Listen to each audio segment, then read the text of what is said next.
তোমরা তো জানো না কখন তোমরা মরবা। শোনো, তুমি অপরাধ করিও যদি তোমার মনে হয় আল্লাহ তোমাকে দেখে না, তখন করিও। তুমি অপরাধ করিও যদি তোমার মনে হয় আল্লাহ তোমাকে জিজ্ঞেস করবে না, তুমি নিশ্চিত বেঁচে যাবা। তুমি অপরাধ করিও যদি তোমার মনে হয় যে আল্লাহ তোমার জন্য জাহান্নাম নির্ধারণ করবে, আর তুমি আল্লাহকে বলবা আল্লাহ আপনি বললেই হবে না আমি জাহান্নামে যাব। যদি এই ক্ষমতার অধিকারী হও তাহলে তুমি অপরাধ করিও। তোমাকে বলি, ইয়া মহিলা, মা, বোন, চাচা, চাচি, নামাজ ছাড়া মানুষ মুসলমান থাকে না। ওয়াল্লাহি আমি বলছি না কোথায় বাঁধবেন, তর্ক পরে। আমি বলছি আপনি নামাজটা স্টার্ট করেন। আমি বলছি না যে তারা ওই 20 রাকাত পড়বেন না 8 রাকাত পড়বেন। আমি বলছি যে আপনি পড়েন, 2 রাকাত হইলেও পড়েন। আমি বলছি যে আপনি ঈশার নামাজ 15 রাকাত দরকার নেই, আপনি শুধু 4 পড়েন। আমি কি বলছি সুন্নত বাদ দিতে? আমি বলছি যে তুমি পড়ছো না, শোনো, ভয় পেও না, ঈশার নামাজ 15 রাকাত তোমার উপরে ফরজ নয়। আমি তোমাকে না করছি না 15 রাকাত পড়তে, আমি বলছি যে তুমি নামাজই পড়ো না, 4 পড়ো। এই 4 রাকাত ঈশা না পড়লে তুমি মুসলিম নও, 3 রাকাত মাগরিব না পড়লে তুমি মুসলিম নও, 4 রাকাত আসর না পড়লে তুমি মুসলিম নও। দেখো আমাকে দোষ দিও না, বুখারী খোলো, সালাত অধ্যায়ে যাও, আযান অধ্যায়ে যাও। আল্লাহর নবী বলেছে তারা ওরা কাফির, ওরা মুশরিক, ওদের আর আমি মুহাম্মদুর রাসূলুল্লাহ সাল্লাল্লাহু আলাইহি ওয়াসাল্লামের উম্মতের মধ্যে পার্থক্য হচ্ছে নামাজ। ও সাহাবা, ও উম্মত, তুমি চিনবা মুহাম্মদের উম্মতকে সাল্লাল্লাহু। ও আমার উম্মত, তুমি কি আমার উম্মতকে চিনতে চাও? শোনো, তারা যারা আমার উম্মত না, আর এরা যারা আমার উম্মত। ওটা আমার উম্মত যারা নামাজ পড়ে না, আমার উম্মত। তুমি আল্লাহর নবীর উম্মত ছাড়া কিভাবে মুসলমান হবা? তোমাকে আমি বলি নামাজটা ছাড়ি প্লিজ। তুমি যে যে অপরাধে লিপ্ত আছো ছেড়ে দাও, চেষ্টা করো, কিন্তু নামাজটাকে তুমি এখন থেকে করবা। তোমার ফজর মিস হওয়া চাই না। তুমি যদি সারা জীবন নামাজ না পড়ো আমার যায় আসে না। তুমি যদি সারা জীবন নামাজ পড়ো আমার কিছু লাভ আছে। তুমি নামাজ পড়লে নাকি আমি আমার লাভে কথা বলছি। শোনো, তুমি নামাজ না পড়লেও আমার লাভ আছে। কি? ইন্নামাল আমালু বিন্নিয়া। আমি নেকির উদ্দেশ্যে কথা বলছি, আমার নেকি হয়ে যাবে। কে ঠেকাবে? তুমি তো আর আল্লাহকে ঠেকাইতে পারবা না। তুমি নিজেকে না নামাজ থেকে বিরত রাখতে পারবা, আল্লাহ যদি নেকি দিয়ে ঠেকাইতে পারবা?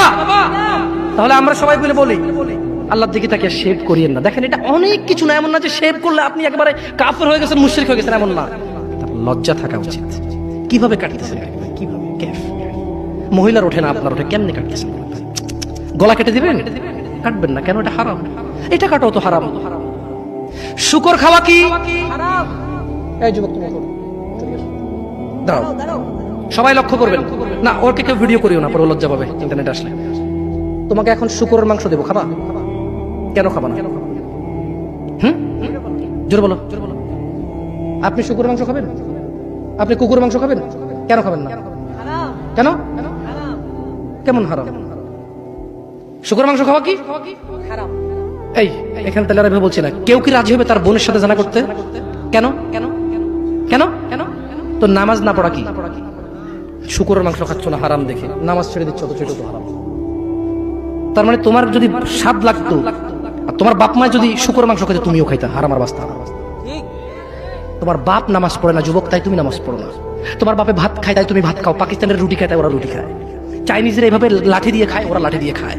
শোনো, তুমি বলতে চাচ্ছ তুমি শুকর খাও না কারণ এটা হারাম, তুমি মিথ্যু, তুমি একটা চরম মিথ্যাবাদী, ধোঁকাবাজ। তুমি বলছো তুমি শুকর খাও না, এটা হারাম না?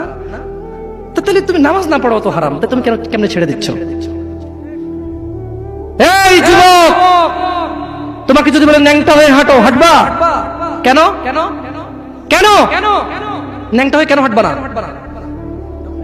কি নোংরা কাজ? নামাজ পড়ো না, তোমার শরম লাগে না? শুকরের মদ কি রাস্তায় হেঁটে মদ খেতে পারবে? কার সাহস আছে? এখানে সাহসের অভাব নেই, বাপরে বাপ, এই কথা বলে আবার কারো সাহস জায়গায় দিতে চাই না। তবে অনেকেই চাইবে না, অনেকেই। কেন শরম? কেন? কারণ কেউ যদি রাস্তা দিয়ে হেঁটে হেঁটে মদ খায়, ওর সাথে কেউ মেয়ে বিয়ে দিবে? কেউ? আপনি রাজি হবেন? রাস্তায় ভাবে মদের বটল নিয়ে হাতে হাতে মদ খায়, এর কাছে মেয়ে বিয়ে দিবেন? কেন? এটা নির্লজ্জ লোক মদ হেঁটে হেঁটে খায় ওপেনে। এই ছেলেটাই কিন্তু ওপেনে নামাজ পড়ে না, আপনি মেয়ে বিয়ে দিচ্ছেন। আপনি নাকি ধার্মিক? হ্যাঁ, চিটিং মেশিন। ওয়াল্লাহি আমি আপনাকে বদনাম করতে আসি না, কিন্তু আপনি মিথ্যুক, এটা বুঝে নেন। তো আচ্ছা, আপনাকে মিথ্যুক বলার পর আমার কতটুকু লাভ হলো? 2-4 লাখ টাকা যাবে ঢুকেছে, ঠিক না?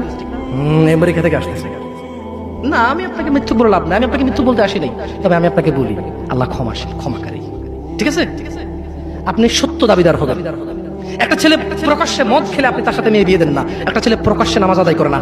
আল্লাহর কসম, এই পৃথিবীতে যত মদ আছে সবাই যদি একজনে খেয়ে ফেলে, সে কাফের হবে না। কি হবে না? কিন্তু এক ওয়াক্ত নামাজ ছেড়ে দিলে কাফের। ঠিক, আপনার কাছে মদ খাওয়াটা বড়, আমি কি মদ খাওয়াকে ছোট করে দেখতেছি তার মানে না? এখন কিছু লোক বলে জামশেদ ভাই বলছেন নামাজ না পড়া অনেক বড় অপরাধ, আরে মদ খা তুই, পুরো পৃথিবীর সব খেয়ালা কিছু না। আমি মনে হয় এটা বলছি, ঠিক না? না, এরকম বুঝে ভাই, বুঝে এরকম অনেকে আছে বুঝে, এটা বুঝিয়েন না, আমি উদাহরণ দিয়েছি। শরম করুন। আপনি বাপের সামনে সিগারেট খেতে লজ্জা করে, বাপের সামনে বেনামাজি থাকতে লজ্জা করে না। আপনারা আপনার স্ত্রীদের সাথে যে ঘুমান, ছেলে সন্তানের সামনে ঘুমান, লজ্জা করে, কিন্তু ছেলের সামনে বেনামাজি থাকেন, লজ্জা করে না।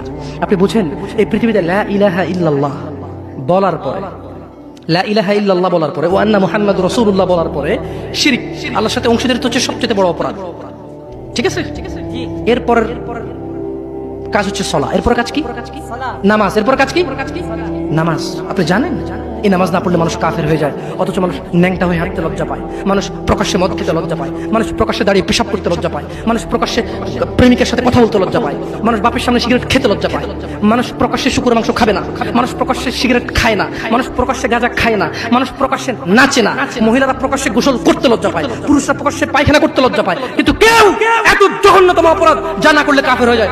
প্রকাশ্যে সবাই আজান চলে, কেউ মসজিদে আসে না, কেউ লজ্জা পায় না। তাহলে দুনিয়া কি বলেন তো?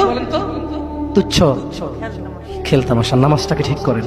যদি আল্লাহ আমাকে বাঁচায় রাখে আগামী বছর আনলে, আজকে পরিচয় দিয়ে গেলাম। কি দিয়ে গেলাম?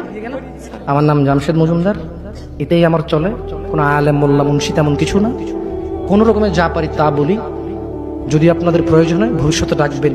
আজকে আল্লাহ ভীতি নিয়ে কথা বলে গেছি, পরবর্তী সময় আসলে ইনশাআল্লাহ কোন আমাল করলে মানুষ জান্নাতে যাবেই যাবে, এটা নিয়ে কথা বলবো ইনশাআল্লাহ। আসসালামু আলাইকুম ওয়া রাহমাতুল্লাহি ওয়া বারাকাতুহু। আমি তো হারাম রিলেশনশিপ, লা লা লা, এগুলো বলা আছে অনেক।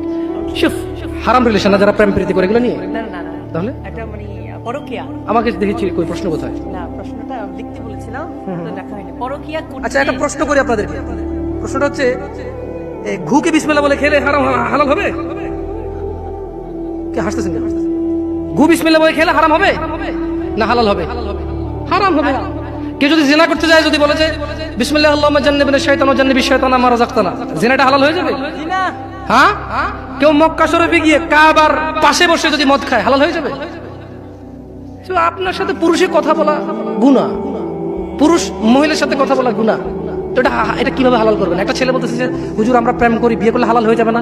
আমি বললাম বলদ, বিয়ে করলে তোর প্রেমটা হালাল হবে না, ওটা তো গুনাই। তুই কবুল বলার 1 সেকেন্ড আগ পর্যন্ত এগুলো সব গুনাহ ছিল।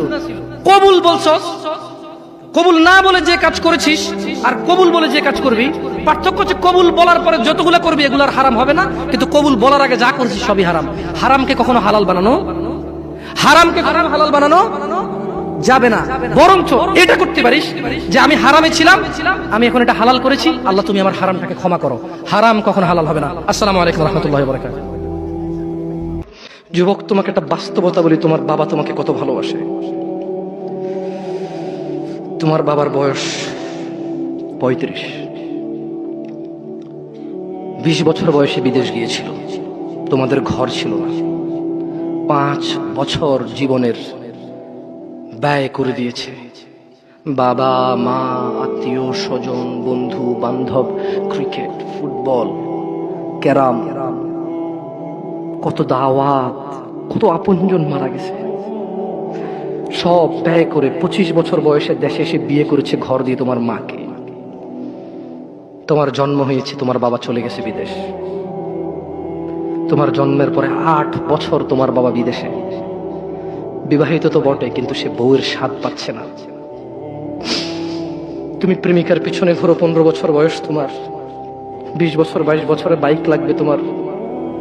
তোমার বাবা বিয়ে করা সত্ত্বেও সে তার যৌবন কাটাতে পারেনি তার বউয়ের সাথে, মানে তোমার মায়ের সাথে, তোমার জামা কাপড়ের ব্যবস্থার জন্য। তুমি বুঝো যুবক, তোমার বাবার বয়স এখন 40, সে তোমার মার কাছে আসলে আর অনুভূতি নেই, তার শক্তি কমে গেছে। তুমি বুঝবা না যুবক, 15 বছর বয়সে তুমি যত উত্তেজিত, তোমার বাবা 30 বছর বয়সে এরকম ছিল, সে আসতে পারেনি, তুমি পড়বা বলে।